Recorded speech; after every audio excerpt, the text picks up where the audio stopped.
भाई साहब ये सारे 2 बार रोक दिए, जाना चाहिए, साढ़े जाना चाहिए। आज मैं लेट, बड़ी नाराजगी जाहिर करी इन्होंने जी पीछे बहुत ज़्यादा। ऐसा है पंडित जी को बुलाओ, पंडित जी को बुलाना, पंडित जी को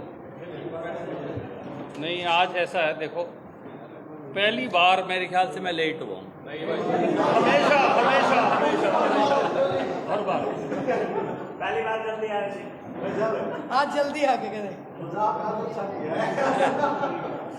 जिम्मेवारियाँ इतनी है।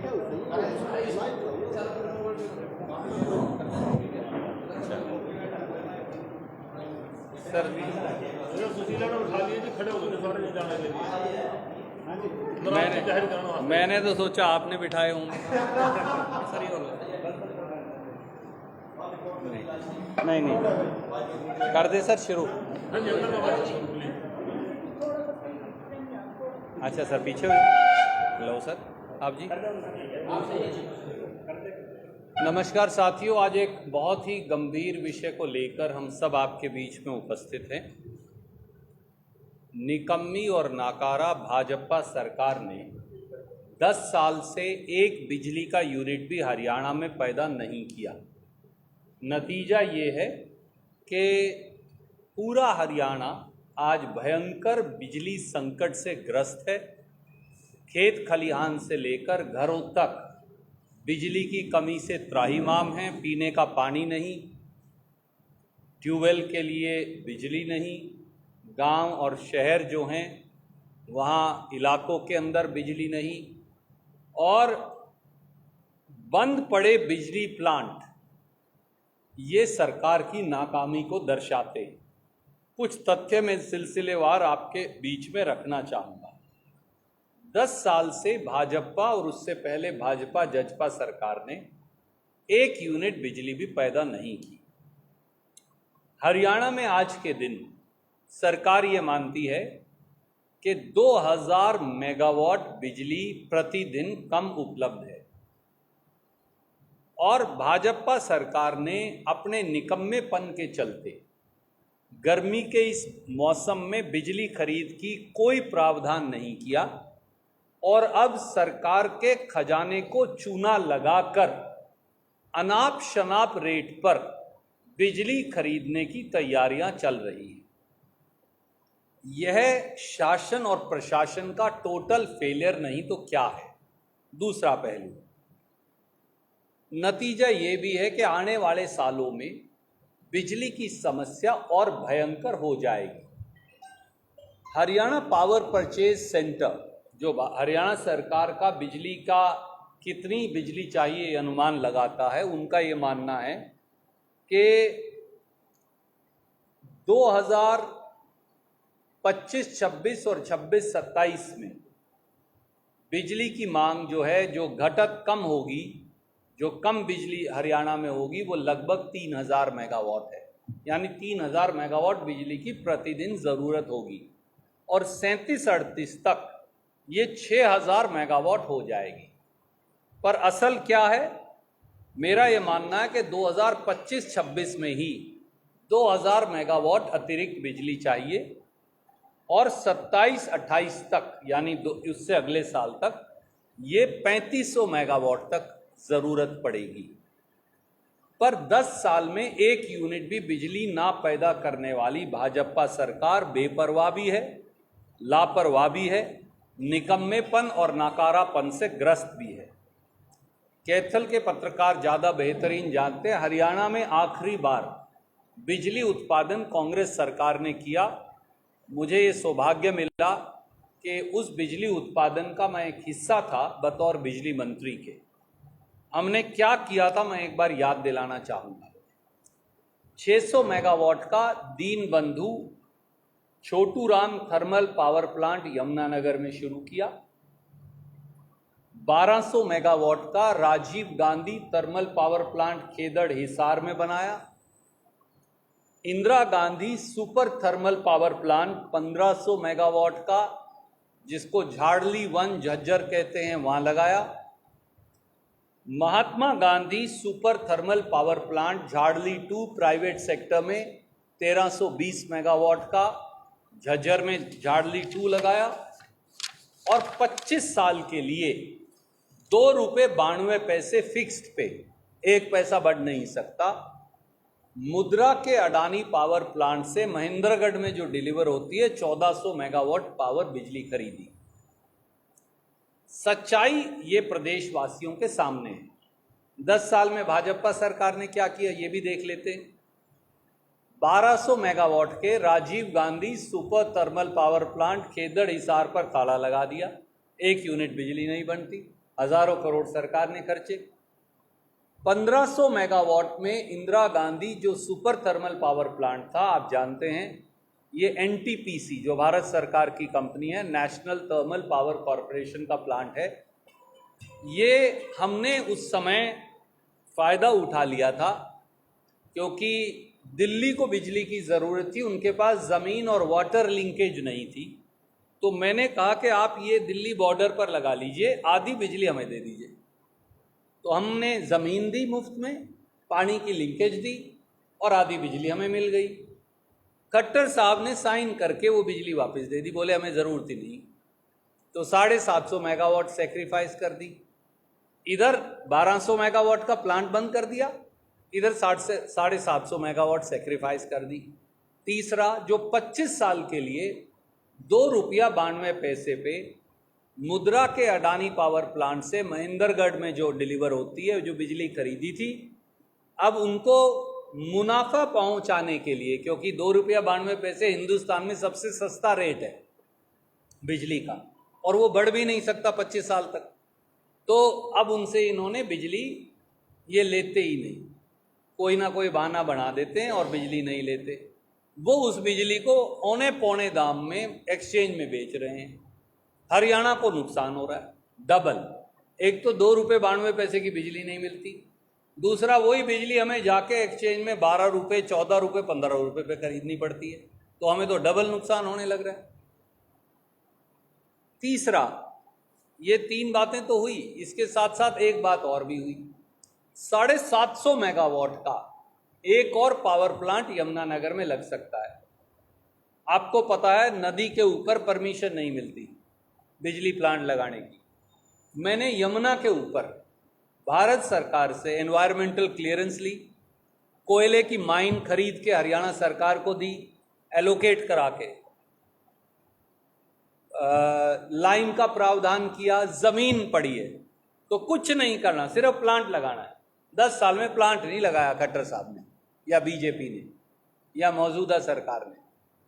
अब 750 मेगावाट जमीन नहीं एक्वायर करनी, पानी लिंकेज नहीं चाहिए, एनवायरमेंटल क्लियरेंस नहीं चाहिए, तीनों करके दे रखी हैं कि कभी भी आप बिजली प्लांट लगा लो, नहीं लगाते। हाँ, ₹15, ₹14, ₹12, ₹10 पे बाहर से बिजली खरीद रहे हो। नतीजा ये है कि हरियाणा के लोग बिजली की कमी से त्राहिमाम हैं और हम अपना हिस्सा सैक्रिफाइस करके अनाप शनाप रेट पे बिजली खरीद रहे हैं। अगर हम थर्मल पावर प्लांट चलाएं तो ₹3.25 ₹3.5 तक बिजली बना सकते हैं, पर हम ₹10 वाली खरीदेंगे, ₹15 वाली खरीदेंगे, अपना प्लांट जो हज़ारों करोड़ से बना है वो नहीं चलाएंगे। ये कौन सा लॉजिक है? कारण बिल्कुल साफ है। 10 साल तक हरियाणा को जात पात में बांटने, टुकड़े टुकड़े करने से फुर्सत मिलती तो हरियाणा में बिजली उत्पादन, उद्योग लगाना, इंफ्रास्ट्रक्चर डेवलपमेंट का काम बीजेपी करती। 10 साल में हरियाणा वासियों को पोर्टल खेलकर जनता की जिंदगी को उलझाने व परिवार के सदस्यों को आईडी बनवाने, कभी प्रॉपर्टी आईडी, कभी फैमिली आईडी, उसकी लाइन में लगवाने से, चक्कर में डलवाने से फुर्सत मिलती तो फिर निवेश और निर्माण का काम करते। 10 साल में हरियाणा को 3 लाख करोड़ के बोझ के नीचे दबाकर अनाप शनाप तरीके से पैसा लूटने से फुर्सत मिलती तो बिजली घर, ITI, स्टेडियम, सड़कों का निर्माण करते। 10 साल में भाजपा व भाजपा जजपा सरकारों ने हरियाणा को केवल दिया जात पात का बंटवारा, भयमुक्त भ्रष्टाचार, भयंकर महंगाई, बेइंतहाशा कर्ज, बिकती नौकरियां, बेलगाम अफसरशाही, किसान, गरीब, युवा, महिलाओं का उत्पीड़न, गरीबों पर अत्याचार, टूटा इंफ्रास्ट्रक्चर, लगातार गिरता निवेश, डूबती अर्थव्यवस्था और पंगु शासन व गायब सरकार। इसलिए हम कह रहे हैं कि बदलाव का समय है। आप कोई भी सवाल इस पे पूछना चाहें तो आपका स्वागत है। ये मैं सारे तथ्य एक प्रेस विज्ञप्ति की शक्ल में आपको भेज रहा हूँ और देरी के लिए एक बार फिर क्षमा प्रार्थी है।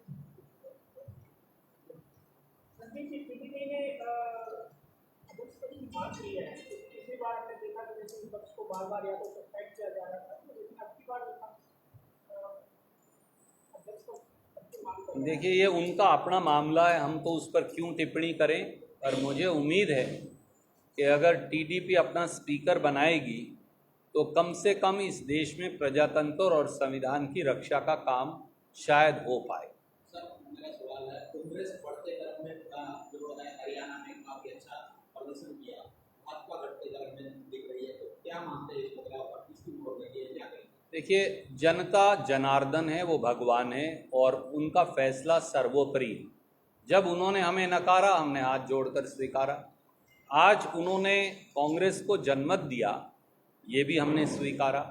मुझे उम्मीद है कि इसी तरह से आप याद करिए, मैंने चुनाव से पहले आपने मुझे सवाल पूछा था कैथल के मित्रों ने कि कितनी सीट आएंगी, तो मैंने आपको कहा था 5 से 8 सीट आएंगी, अगर आपको याद हो, और किसी व्यक्ति ने बात नहीं कहा।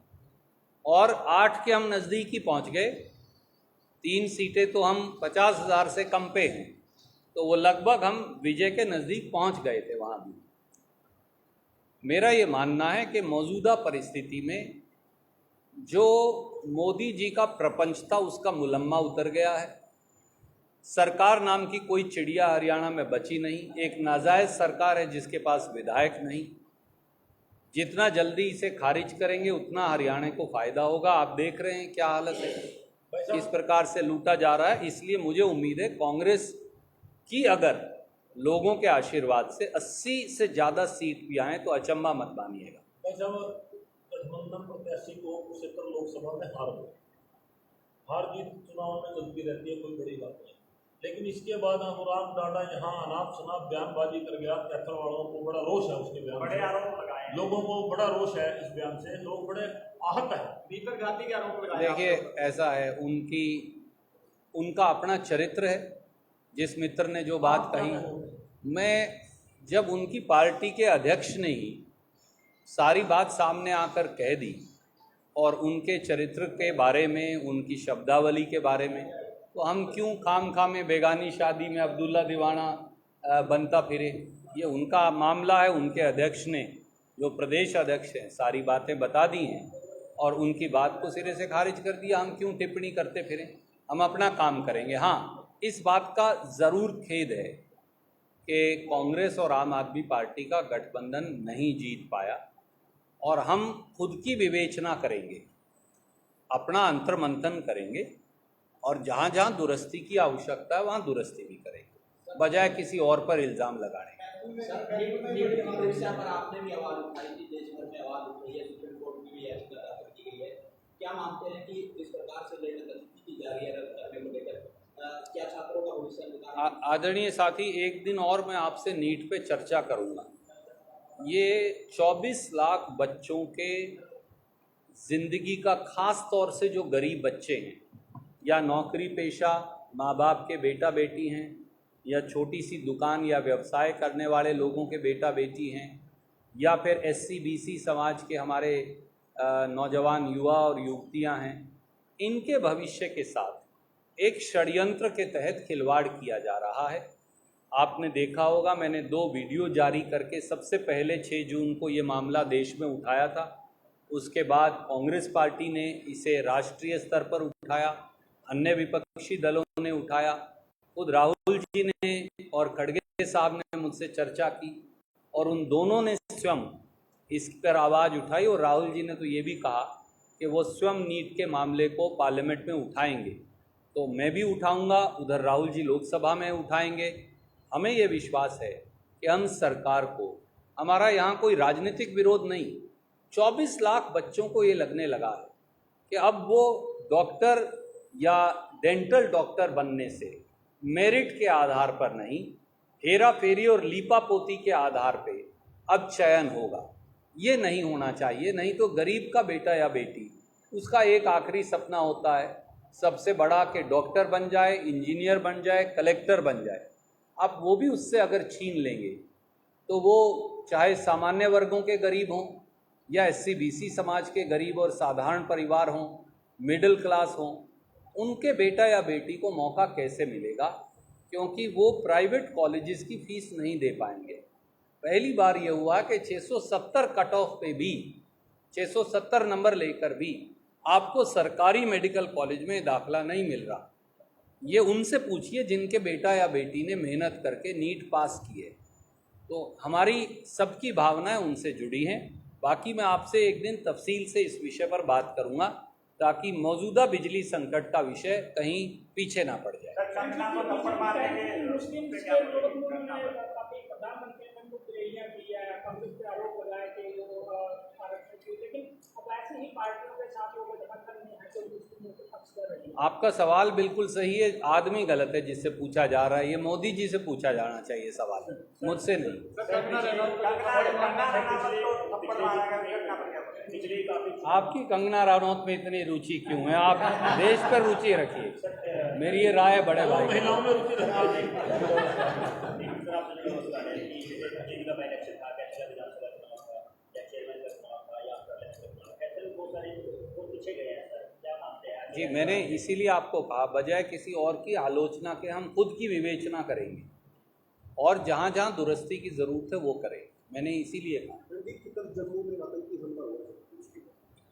जम्मू में हुआ आतंकी हमला जिसमें 8 से अधिक तीर्थ यात्रियों की आतंकियों द्वारा जघन्य हत्या की खबर है। ये अपने आप में आत्मा को झकझोरने वाला भी है, सनसनीखेज तो है ही और दिल दहलाने वाला भी है। जो तीर्थयात्री जिनकी जानें गई हैं उनके परिवारों के प्रति हम अपनी संवेदनाएं व्यक्त करते हैं और मोदी सरकार से ये उम्मीद करते हैं कि वो ये कहा करते थे कि जम्मू कश्मीर से उग्रवादी अब नहीं है, उनका सफाया हो चुका। ये जो घटना है दुर्दांत उग्रवादी घटना, इससे ये साफ है कि जो उग्रवादी चेहरा है वो फिर उठ गया है। उनको कुचलने के लिए, उग्रवाद का सर कुचलने के लिए, सीमा पार से आ रहे उग्रवाद के खात्मे के लिए सरकार क्या कदम उठाएगी, इसके लिए प्रधानमंत्री को, क्योंकि अब गृह मंत्री या रक्षा मंत्री नहीं है, तो प्रधानमंत्री ये बताएं कि वो क्या कदम उठाएंगे और देश को आश्वस्त करें कि लोग अपना पूजा करने के लिए बगैर किसी भय के जम्मू कश्मीर हो या देश के अन्य स्थान हो वहाँ तक जा पाएंगे। ये धार्मिक सरकार कितना दिन चल देगी केंद्र में? साहब, ये मैं तो बता नहीं सकता, कोई ना कोई जो ये पत्रे पढ़ता है वही बता पाएगा। फिर भी आप तो राजनीतिक के तो राहुल गांधी को विपक्षी दल का नेता बनाया गया, किस तरह से लग रहा है कि देखिए, मुझे ये विश्वास है कि श्री राहुल गांधी सारे कांग्रेस पार्टी के सामूहिक नेतृत्व की बात स्वीकार कर विपक्ष के नेता की पद की जिम्मेवारी निभाएंगे। लोगों को कम से कम उनकी ईमानदारी, साफगोई और साधारण व्यवहार पर विश्वास है। इस देश को आडंबर या प्रपंच नहीं चाहिए। इस देश को प्रेम के आलिंगन में लेकर नफरती ताकतों को और जो बंटवारे की ताकतें हैं उनसे दूर कर इस देश में प्रेम और सदाचार और सद्भाव की जो भावना है उसके आधार पर देश को आगे बढ़ाने वाला व्यक्ति चाहिए। श्री राहुल गांधी उस पर खरा उतरते हैं, ऐसा मुझे विश्वास है।